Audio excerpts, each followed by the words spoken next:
Neural network training করানোর পূর্বে আমরা দুটো বিষয় নিয়ে কথা বলবো।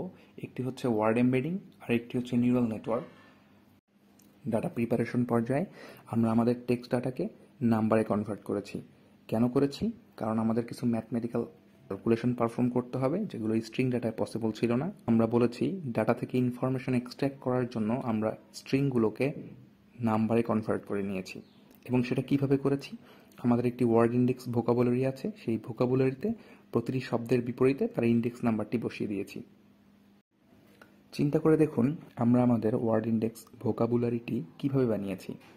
আমরা প্রতিটি ইউনিক শব্দকে একটি ইউনিক নাম্বার দিয়েছি। এটি কি খুব মিনিংফুল রিপ্রেজেন্টেশন? আমাদের উদ্দেশ্য ছিল ডাটা থেকে ইনফরমেশন এক্সট্র্যাক্ট করা, এবং সেজন্য আমরা আমাদের শব্দগুলোকে নির্দিষ্ট সংখ্যা দ্বারা রিপ্লেস করেছি। কিন্তু সমস্যা হচ্ছে এই রিপ্রেজেন্টেশন সেমেন্টিক মিনিং ক্যাপচারের নিশ্চয়তা দেয় না। অর্থাৎ আমরা শব্দগুলোকে সংখ্যা দ্বারা রিপ্লেস করেছি ঠিকই, কিন্তু শব্দগুলোর মাঝে যে ইন্টারনাল রিলেশন আছে এই রিপ্রেজেন্টেশন থেকে তা মেশিন শিখতে ব্যর্থ হবে। অনুরূপভাবে এই রিপ্রেজেন্টেশন সেমেন্টিক সিমিলারিটি অর্থাৎ সমগোত্রীয় শব্দগুলোকে আলাদা করতেও ব্যর্থ হবে।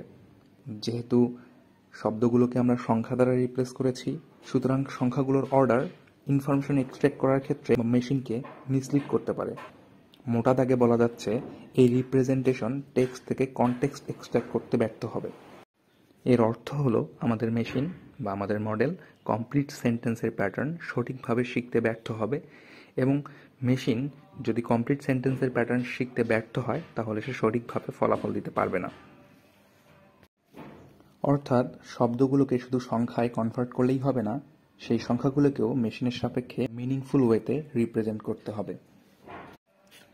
বেশ কিছু উপায়ে আমরা এই মিনিংফুল রিপ্রেজেন্টেশন করতে পারি। তার একটা হচ্ছে bag of words, term frequency, inverse document frequency, one hot encoding এবং এমবেডিং। এই রিপ্রেজেন্টেশনগুলো খুবই প্রবলেম স্পেসিফিক এবং তাদের প্রত্যেকেরই কিছু লিমিটেশনস আছে। এইসব রিপ্রেজেন্টেশনের ডিটেলস নিয়ে আমরা অন্য কোনো ভিডিওতে কথা বলবো। আমরা আমাদের এই প্রজেক্টের জন্য ওয়ার্ড এমবেডিং ব্যবহার করেছি। স্ক্রিনে আপনারা দেখতে পাচ্ছেন আমাদের ওয়ার্ড এমবেডারটি বেশ ভালোভাবেই সমগোত্রীয় শব্দগুলোকে আইডেন্টিফাই করতে পারছে।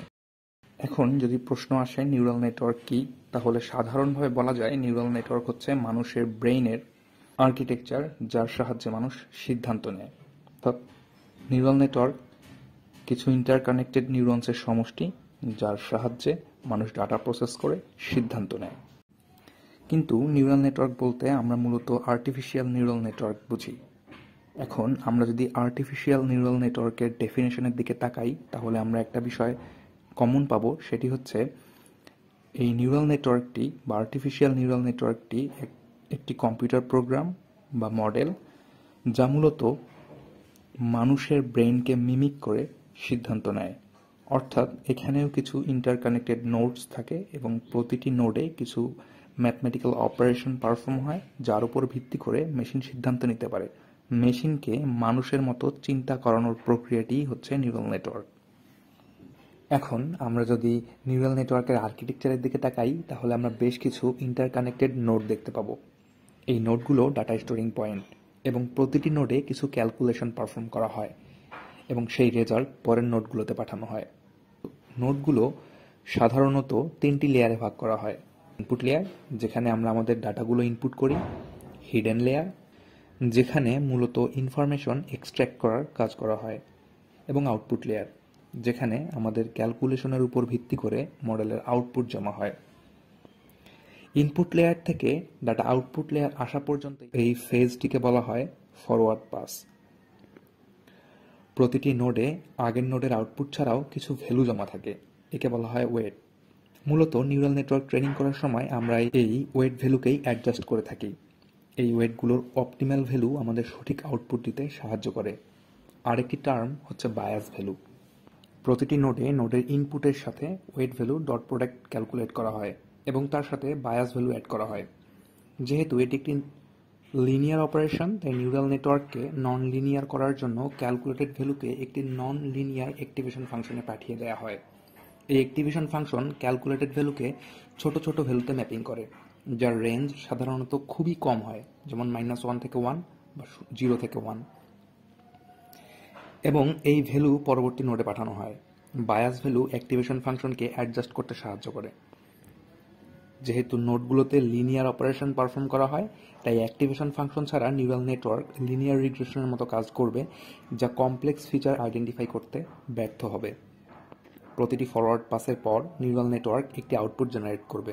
তারপর সেই প্রেডিক্টেড আউটপুটের সাথে অরিজিনাল আউটপুটের পার্থক্য বের করে তার উপর ভিত্তি করে লস ক্যালকুলেট করবে। এরপর সেই লসের উপর ভিত্তি করে নিউরাল নেটওয়ার্কের ওয়েটগুলো অ্যাডজাস্ট করবে। আউটপুট থেকে ইনপুটের দিকে আসতে থাকবে এবং ওয়েটগুলো আপডেট করতে থাকবে। এই পদ্ধতিকে বলা হয় ব্যাক প্রপাগেশন। নোডগুলোর ওয়েট ভ্যালু শুরুতে একদম র্যান্ডমলি ইনিশিয়ালাইজ করা থাকে। এরপর প্রতিটি ধাপে এটি স্ক্রিনে দেখানো ফর্মুলার সাহায্যে ওয়েট ভ্যালু আপডেট করবে। নিউরাল নেটওয়ার্কের ওয়েটগুলোর সাপেক্ষে লস ভ্যালুর ডেরিভেটিভ ক্যালকুলেট করবে। ওয়েটগুলোর সাপেক্ষে লসের পার্থক্য বোঝার জন্যই এই ডেরিভেটিভ, কারণ ডিফারেন্সিয়েশন আমাদের স্লোপ বা একটা ভেরিয়েবলের সাপেক্ষে অন্য একটা ভেরিয়েবল কতটুকু পরিবর্তিত হচ্ছে তা ক্যালকুলেট করতে সাহায্য করে, এবং এই ক্যালকুলেটেড ভ্যালুটিকে পূর্বের ওয়েট থেকে বাদ দিয়ে দিবে। কারণ নিউরাল নেটওয়ার্কের লক্ষ্যই হলো লসকে কমানো, অর্থাৎ প্রথম স্টেপে যে লস ভ্যালু পাবে তা থেকে লস ভ্যালু যেন শুধু নিচের দিকেই যায়। এই প্রক্রিয়াটিকে বলা হয় গ্রেডিয়েন্ট ডিসেন্ট। আর ফর্মুলাতে আমরা আরেকটি টার্ম দেখতে পাচ্ছি, সেটা হলো এলআর বা লার্নিং রেট। ফর্মুলা দেখেই বোঝা যাচ্ছে এটি এমন একটি প্যারামিটার যা ওয়েট অ্যাডজাস্টমেন্টে ক্রুশিয়াল ভূমিকা পালন করে। এটি নির্ধারণ করে নিউরাল নেটওয়ার্ক কোন স্কেলে ওয়েটগুলোকে অ্যাডজাস্ট করবে। আমরা আমাদের সমস্যার জন্য দু ধরনের নিউরাল নেটওয়ার্ককে ট্রেন করব। একটি হচ্ছে CNN architecture for binary classification, অর্থাৎ এই বাইনারি ক্লাসিফিকেশনের জন্য আমরা একটা সিএনএন আর্কিটেকচারকে ট্রেন করব। আরেকটি হচ্ছে RNN architecture for binary classification.